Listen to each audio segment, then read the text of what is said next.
Bismillahirrahmanirrahim. Assalamualaikum warahmatullahi wabarakatuh. Alhamdulillah. Allahumma shalli ala sayyidina Muhammad wa ala ali sayyidina Muhammad. Alhamdulillah bersama Tuhan kita bahagia. Salam satu zaman. Dan teman-teman semuanya dimanapun berada, semoga selalu diberi kesehatan dan kesempatan dalam beribadah. Bila teman-teman semuanya, sekarang saya dan teman-teman saya yang sangat luar biasa, ada Syekh Sobri dari Al Azhar Kairo Mesir dan ada Syekh Ridho mahasiswa Madinah. Di sini kita akan mengajak atau berbincang-bincang pengalaman beliau selama menuntut ilmu dan menghatamkan Al-Quran. Karena beliau ini, mereka berdua sudah hafiz, masya Allah, hafiz. Baiklah teman-teman semuanya, di sini ada beberapa pertanyaan ataupun kita ingin mengetahui cara-cara beliau dalam menuntut ilmu dan cara-cara beliau dalam menghatamkan Al-Quran bisa selesai dalam rentang waktu yang sangat-sangat sedikit ya. Pertama, kita perkenalan dulu dari mereka berdua. Sekarang kita ingin mendengar yang pertama dari Syekh Al-Ustadz Ridho Al-Hafiz, beliau dari Batu Raja. Ustaz, silakan Ustaz, perkenalkan Ustaz. Terima kasih Ustaz. Perkenalkan, nama saya Ridho Akbar Hidayat. Saya berasal dari Sumatera Selatan. Ya. Kemudian mulai menuntut ilmu di pondok pesantren Raudatul Ulum, mulai dari madrasah sanawiyah sampai madrasah aliyah. Kemudian selama 6 tahun dibina di sana untuk ilmu agama khususnya, dan juga menghatamkan Al-Quran di Unas Satu Alif. Oh, jadi 6 tahun mondok di Pondok Pesantren Raudatul Ulum Salatiga. Ya. Dan menghatamkan Al-Quran juga di Pondok Pesantren Raudatul Ulum Salatiga. Masya Allah, luar biasa. Ustaz, masuk pondoknya tahun berapa itu? Masuk pondok dari sanawiyah tahun 2014, 2014. kemudian lanjut aliyah 2017. Dan keterima di UIM? Keterima di UIM tahun 2021 setelah saya lulus tahun 2020 dari pondok. Pondok dari lulus dari Pondok Pesantren tahun 2020, kemudian lulus menjadi mahasiswa UIM tahun 2021. Insyaallah luar biasa beliau ya. Nanti kita akan menanyakan langsung bagaimana trik-triknya bisa seperti beliau. Masya Allah. Kita lanjut ke Syekh Sobri dari Al Azhar Kairo. Ini beliau nih salah satu panutan saya juga dulu, karena satu dengan beliau selalu memberikan motivasi tentang menghafalkan kepada saya. Oke Ustaz, perkenalkan dulu nama Ustaz. Insyaallah, tabarakallah. Terima kasih kepada Ustaz Edi di Aman Zaki, sahabat kita semua, teman seperjuangan kami juga ketika mondok dahulu. Perkenalkan, nama saya Ahmad Sobri Rofi'i, biasa dipanggil Sobri, asal Ogan Ilir, lahir di Ogan Ilir, desa Lubuk Bandung. Oh, dan ini Tapi cuma setahun, setelah itu langsung pindah ke Palembang. Hijrah ya? Orang tua. hijrah. Jadi dari sudah lahir, Ya. setelah setahun pindah ke Palembang, sudah tuh sampai sekarang masih di Palembang. Masih boleh, alhamdulillah.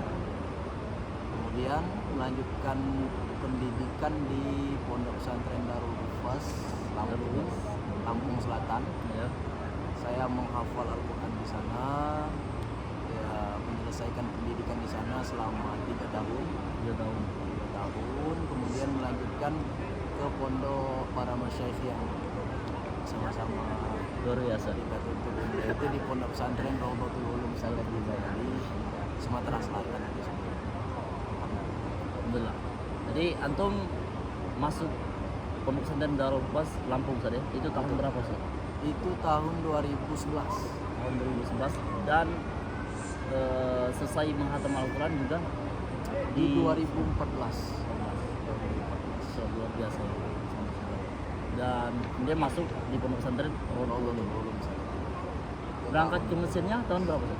Berangkat ke Mesir 2018. Berangkat ke Mesir tahun 2018. Masya Allah, Masya Allah. Jadi luar biasa ya. Ini kesempatan, jangan kita sia-siakan untuk mengambil ilmu dari beliau-beliau yang sangat luar biasa ini. Baiklah teman-teman semuanya, kita akan bertanya yang pertama, yang pastinya bagaimana atau motivasi pertama.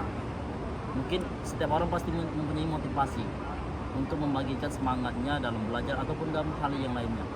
Yang pertama kita akan tanya apa motivasi yang saat ini dipegang ya, hingga bisa mengantarkan beliau semuanya di tempat yang luar biasa ini ya. Salah satunya di Roto Masjid Nabawi, kemudian bisa menuntut ilmu di Al Azhar Kairo, di Universitas Islam Madinah. Itu pasti memiliki motivasi beliau-beliau ini. Dan bisa apa motivasi antum bisa bertahan dan bisa saat ini seperti saat ini. Oke, bismillah. Alhamdulillah wassalatu wassalamu ala Rasulillah wa ala alihi wa wala. Teman-teman sekalian yang dirahmati Allah Subhanahu wa taala, pertama yang harus menjadi motivasi terbesar kita itu adalah yakni kita sudah menjadi amanah dari kedua orang tua kita yang menyekolahkan kita di pondok pesantren, yang kemudian harapan mereka adalah agar kita menjadi orang yang bermanfaat bagi lingkungan sekitar kita, yang bermanfaat. Jadi kita di pondok pesantren dahulu itu memang 100% menjadi kepercayaan orang tua kita, dan itu menjadi tanggung jawab kita sendiri di hadapan Allah SWT. Kemudian yang kedua, biasanya kita akan mendapatkan motivasi itu dari lingkungan kita, tempat kita bersosialisasi bersama teman. Apakah teman kita itu bisa membawa kita ke lingkungan yang lebih baik atau malah mengajak kita ke lingkungan yang buruk.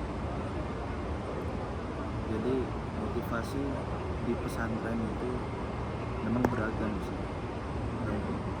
Salah satunya datang juga dari teman-teman kita, kemudian dari para asatidz yang mengajarkan kita ilmu itu. Sebesar apa hormat kita terhadap mereka, maka sebesar itulah barokah dari diri kita Yang akan kita dapatkan. Dan menjadi ilmu yang bermanfaat di kemudian hari. Masya Allah, Masya Allah. Jadi motivasi beliau yang pertama ridho orang tua ataupun karena orang tua ya. Karena semuanya akan dipertanggungjawabkan ya, di orang tua. Jadi motivasi yang pertama karena orang tua. Kemudian yang kedua lingkungan ya. Nah, jadi lingkungan yang positif yang akan mendukung kita untuk meraih motivasi atau meraih cita-cita yang akan kita kejar nanti. Kalau lingkungan kita negatif ya otomatis kita juga akan negatif namanya. Jadi tidak apa orang tua ya saya dibutuhkan orang tua, kemudian lingkungan. Insyaallah. Kemudian kalau sesobri motivasi antum dahulu yang mungkin saat ini masih untuk pegang ataupun apa motivasi yang terbesar hingga bisa saat ini. Bismillah, wassalatu wassalamu ala Rasulillah wa ala alihi wa sahbihi wa mawalah. Qala Allah Ta'ala fil Qur'anil Karim, inna nahnu nazzalna dzikra wa inna lahu lahafidhun. Qala Rasulullah sallallahu alaihi wasallam, khairukum man ta'allama al-Qur'an wa 'allama. Jadi ada satu motivasi besar yang saya selalu pegang sampai sekarang itu Ustaz. Itulah ingin menjadi sebaik-baik orang. Sebaik-baik. Motivasi kita untuk bisa menghafal Al-Quran, kemudian menjaganya, mengamalkannya, mendakwahkannya, itu adalah ingin menjadi sebaik-baik. Karena ini hadis sahih yang langsung Rasul sampaikan, khairukum, sebaik-baik kalian adalah man ta'allama Al-Quran, yang belajar Al-Quran, menghafalkan Al-Quran, kemudian mendalami ilmu Al-Quran. Ilmu Al-Quran itu luas, jadi bukan sebatas kita menghafal, belajar, tapi banyak cabang-cabang atau fokus ilmu lain. Tapi tak berhenti sampai di sana. Kata Rasulullah, bukan sampai yang belajar saja orang yang terbaik itu, wa'allam, dan mengajarkannya. Itu. Jadi inilah satu motivasi besar saya mengapa saya menghafal. Insya Allah ya, dari beliau itu luar biasa. Motivasinya itu semua orang pasti menginginkan seperti ini, sebaik-baik manusia. Ya, dan salah satu jalan untuk menjadi sebaik manusia itu dengan belajar Al-Quran dan mengajarkannya kepada beliau. Dan itu juga tertera dalam hadis Nabi sallallahu alaihi wasallam, khairukum man ta'allama al-Quran wa 'allama. Dan Ustaz, itu juga salah satu motivasi saya juga dulu. Kemudian ada ayat yang mengatakan summa awrasna al-kitaba alladziina istafaina min ibadina. Jadi orang yang menghafal Quran itu, orang yang berkecimpung dalam Al-Quran itu bagian hamba-hamba Allah yang dipilih. Jadi bukan sembarang. Jadi ya, nanti bersyukurlah yang sudah menghafal Quran ataupun dalam perjalanan menghafal Quran, ya, semoga istiqomah. Amin amin ya rabbal alamin. Kemudian apa lagi yang ingin kita tanyakan ini ya? Motivasi sudah, kemudian tips-tips Ustaz, tips-tips untuk mungkin kan kita belajar itu ya, pasti akan mengalami namanya yazid wa yanqus, naik, bertambah, kemudian berkurang. Bagaimana tips-tips agar kita tetap istiqomah dalam menuntut ilmu? Nanti juga berikan juga bagaimana cara-cara agar bisa menghafal Al-Quran, bisa hafal Al-Quran kehamilan sempurna dengan selesai 30 juz. Jadi yang pertama Ustaz, tips-tips biar tidak futur, biar tidak malas, biar tetap istiqomah ketika ada hal-hal yang membuat kita jenuh dalam belajar, itu sudah pasti. Bagaimana tips-tipsnya? Kemudian bagaimana bisa menghafal Al-Quran sampai selesai 30 juz? Bisa dari mana? Dari Sarido. Bagaimana Ustaz? Sahabat-sahabatku yang dirahmati Allah Subhanahu wa taala, bahwasanya Nabi Shallallahu alaihi wasallam bersabda dalam hadis Bukhari hadis ke-71, "Man yuridillahu bihi khairan yufaqihuhu fid-din." Nabi Shallallahu alaihi wasallam bersabda, barang siapa yang Allah kehendaki baginya kebaikan, maka Allah akan fakihkan dia di dalam ilmu agama. Sobat-sobatku, mari kita renungi sejenak makna hadis tersebut yang berarti bahwasanya manusia itu hakikatnya usaha mereka itu karena hidayah yang datang dari Allah Subhanahu wa taala. Maka bagaimana kita bisa meraih hidayah tersebut sehingga Allah memberikan ilmu yang kelak kita menjadi sebaik-baik manusia karena ilmu tersebut. Nah, disinilah peran kita sebagai manusia biasa yang lemah, yang membutuhkan pertolongan dari Allah Subhanahu wa taala untuk berusaha semaksimal mungkin untuk meraih hidayah dari Allah Subhanahu wa taala. Hidayah dari Allah itu adalah hak prerogatif Allah Subhanahu wa taala. Kita tidak bisa mendapatkan hidayah itu karena usaha kita, tapi berusahalah untuk mendapatkan hidayah tersebut. Salah satunya adalah dengan cara berdoa. Dengan cara berdoa, misalnya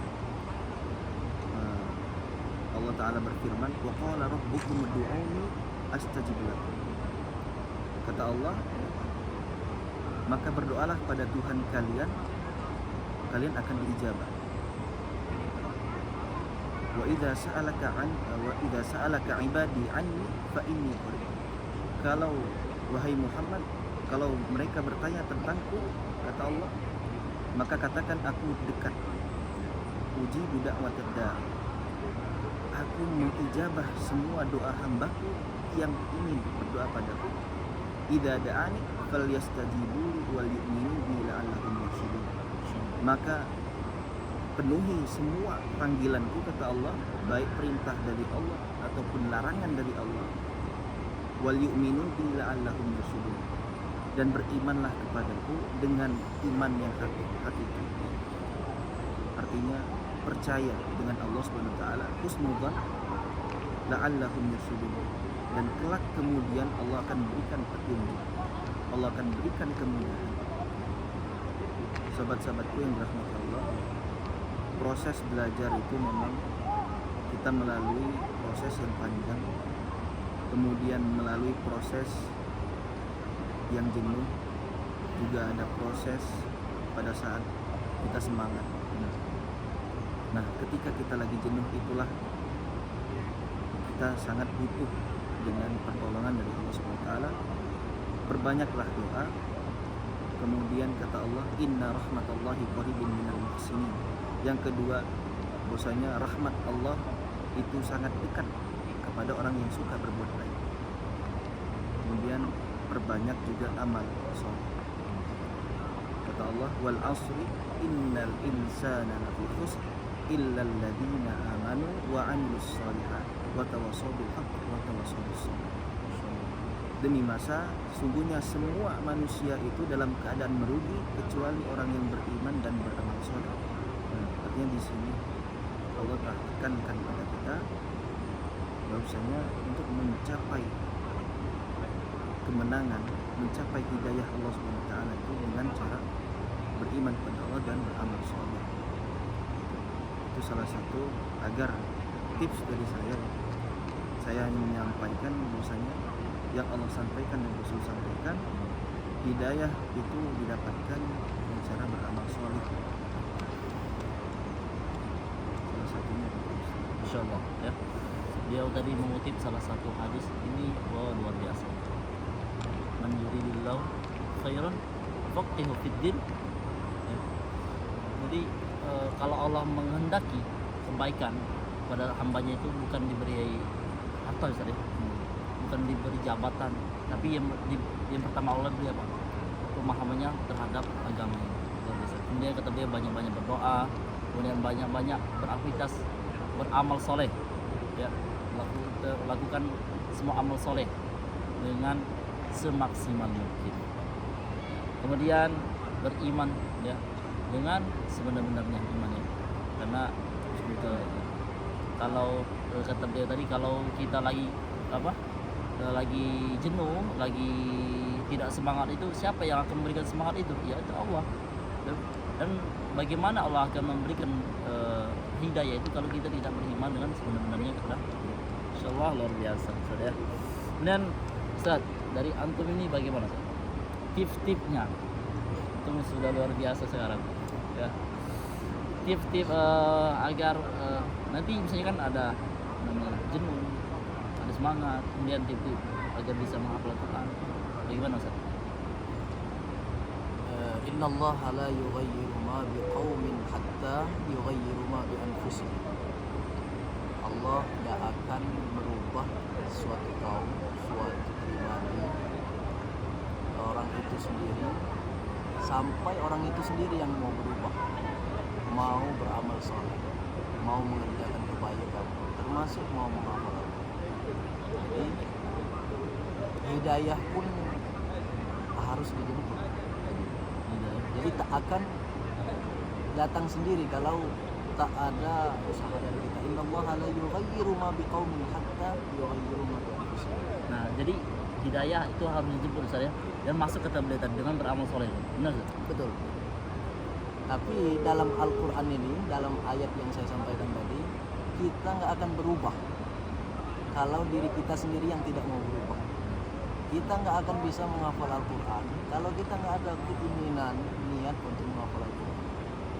Nggak akan tergerak untuk beribadah, sholat, puasa, zakat, semua kalau dari diri kita nggak ada ingin melaksanakan tersebut. Jadi itu yang pertama. Kemudian untuk menghafal Al-Quran sendiri, kita harus selalu ingat Allah itu menyampaikan sebanyak 4 kali kalau tidak salah. walaqad yassarnal qur'ana lidzikri fahal min muddakir. Jadi menghafal Al-Quran itu mudah. Itu yang harus kita camkan. Bahwasanya nggak ada kata sulit dalam menghafal Al-Quran. Jadi tanamkan di benak kita, di dalam hati kita, bahwasanya mudah. Hafal Al-Quran mudah. Bismillah. Yang susah itu yang tak mau menghafal, yang tak ada niat menghafal. Gitu. Dan untuk tips sendiri, selain yang pertama tadi, itu harus dari diri kita sendiri yang bergerak. Dan kemudian yang kedua, ingatkan, motivasikan diri kita bahwasanya menghafal Al-Quran mudah. Kemudian ada perkataan kiai saya, itu Kiai Haji Nur Salam Abdul Muthalib, pimpinan Pondok Pesantren Darul Hufaz. Beliau selalu mengatakan kepada murid-murid, menghafal Al-Quran itu begini kata beliau, pintar bukan syarat untuk bisa menghafal Al-Quran. Ini kata kunci pertama adalah pintar bukan syarat untuk bisa menghafal Al-Quran. Bisa kita lihat, kalau pintar itu jadi syarat untuk menghafal Al-Quran, kita lihat di dunia ini, seluas dunia ini, banyak orang pintar, bahkan jenius. Tapi apakah dari mereka banyak yang menghafal Al-Quran?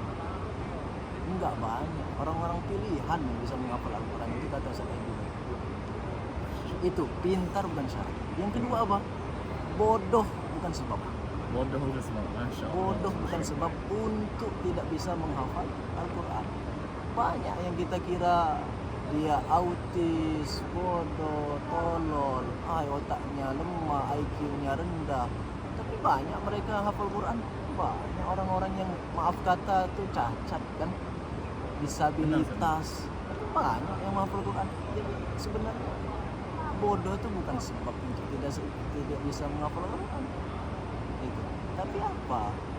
Menghafal Al-Quran adalah mujahadah, keistiqomahan, usaha dari orang yang ingin menghafalkan Al-Quran itu sendiri. Jadi emang lagi-lagi harus diniatkan dari hati kita yang paling dalam, diazamkan dengan semaksimal mungkin bahwasanya kita mau jadi hafal Al-Quran, jadi hafiz Quran. Begitu. Terus ini salah satu tips dari saya. Kalau kita merasa minder, nggak pintar, susah lah ngafal Quran, harus ingat itu. Bisa, insya Allah bisa. Dan kunci dari ngafal Al-Quran itu sendiri adalah baca.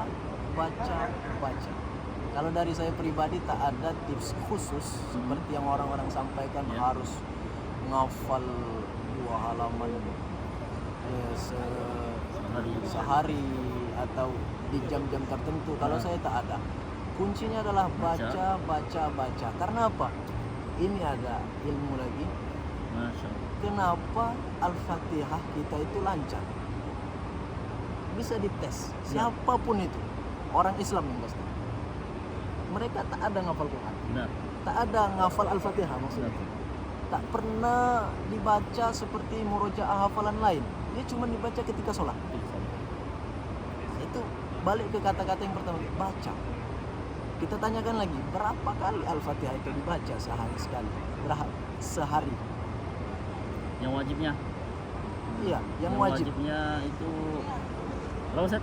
17 kali. 17 kali. Sebenarnya kita sudah dapat jawabannya. Gimana ini? Banyak yang bertanya ke saya, Ustaz, gimana cara ngafal Al-Quran yang cepat? Gimana cara hafalan biar kuat, biar lengket? Belajarlah dari Al-Fatihah. 17 kali Al-Fatihah dibaca. Begitupun hafalan kita kalau mau lancar. Baca 17 kali. Itu minimal. Belum nanti ada sholat duha, itu kan dibaca lagi Al-Fatihah. Belum sholat tahajud, dibaca lagi Al-Fatihah. Sholat sunat yang lain, rawatib dan semuanya.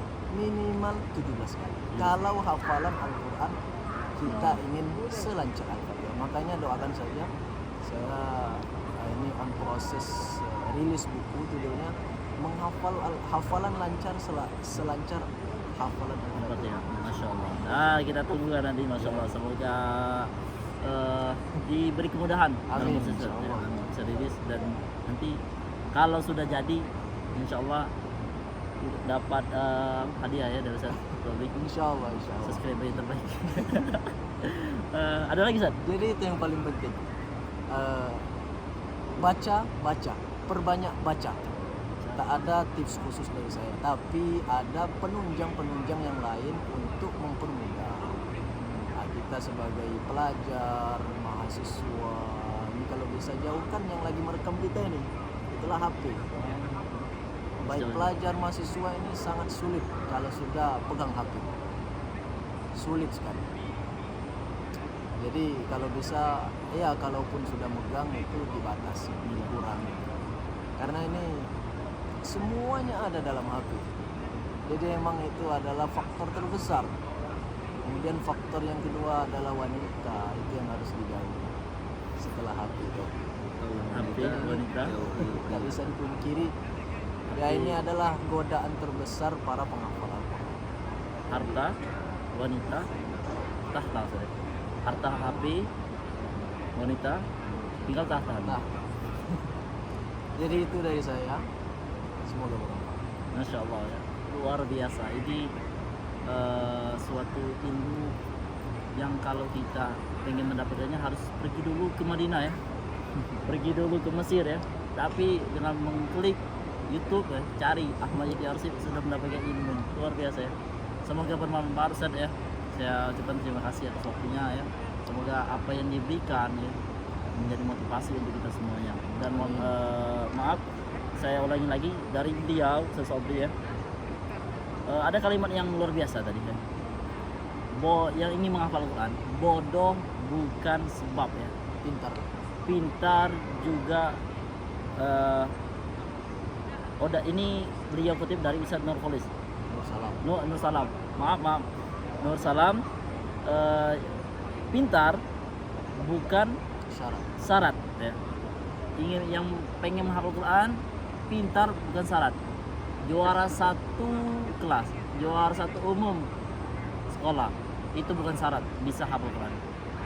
Bodoh juga bukan sebab penghalang bisa hafal Quran.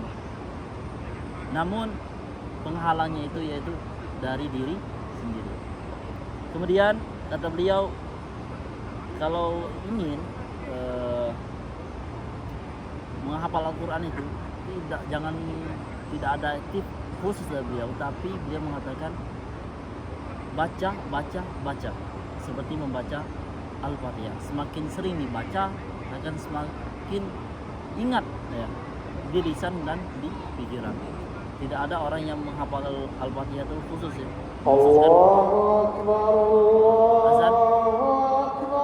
Azan Isya kita pending dulu.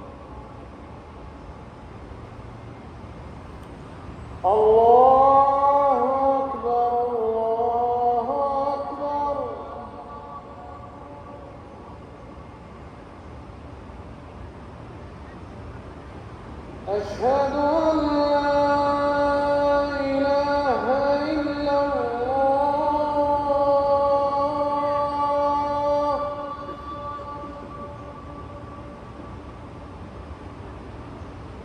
أشهد أن لا إله إلا الله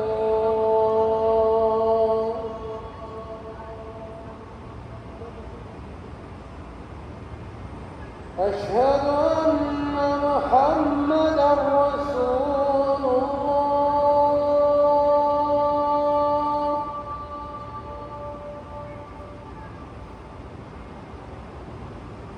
أشهد أن محمدا رسول الله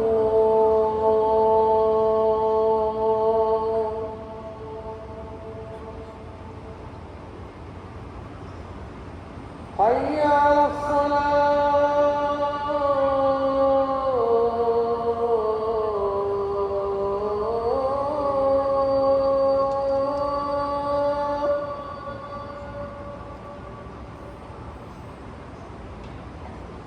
حي على الصلاة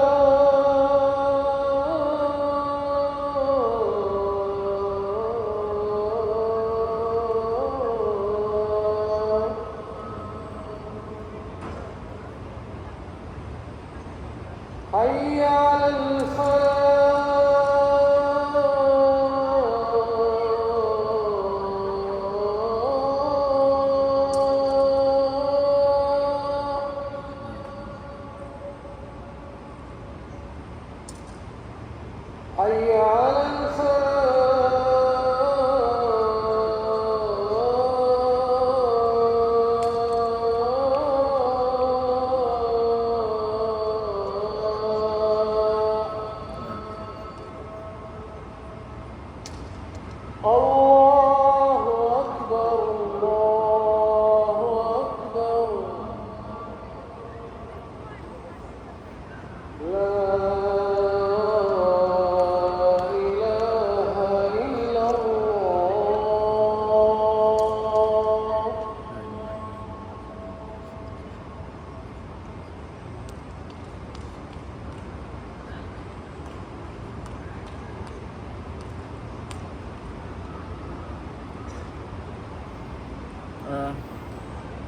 Jadi saya kutip lagi, bodoh bukan sebab, kemudian pintar bukan syarat untuk menghafal Al-Quran. Kemudian dia mengatakan juga kemudian di salah satu ayat dalam surah Ar-Ra'd, innallaha la yughayyiru biqaumin hatta yughayyiru bi anfusihim. Jadi Allah itu tidak akan mengubah suatu kaum jika mereka sendiri tidak mengubah diri mereka. Ya. Baiklah, terima kasih semuanya. Sobri, Serido, semoga Allah mudahkan segala aktivitasnya, urusannya ya. Allah mudahkan, Allah ridhoi. Kemudian nanti kita bisa jumpa lagi di Masjid Nabawi. Amin. Untuk membahas semuanya. Mungkin teman-temannya ada pertanyaan ataupun hal yang lain yang ingin ditanyakan kepada Ustaz Sobri ataupun kepada Ustaz Ridho, silakan nanti ditulis di kolom komentar. Nanti insya Allah akan dijawab di sini juga ya, di sini juga oleh para masyayikh kita. Baiklah teman-teman semuanya, izinkan saya mengutip salah satu ayat Al-Quran di surah An-Najm. Surah An-Najm ayat ke-39. A'udzubillahi minasyaitonirrajim. Wa an laisa lil insani illa ma sa'a. Yang artinya, dan bahwasanya seseorang itu, manusia, tidak akan memperoleh selain apa yang telah ia usahakan. Jadi kata Allah Subhanahu wa taala, kita tidak akan memperoleh sesuatu itu tanpa diusahakan.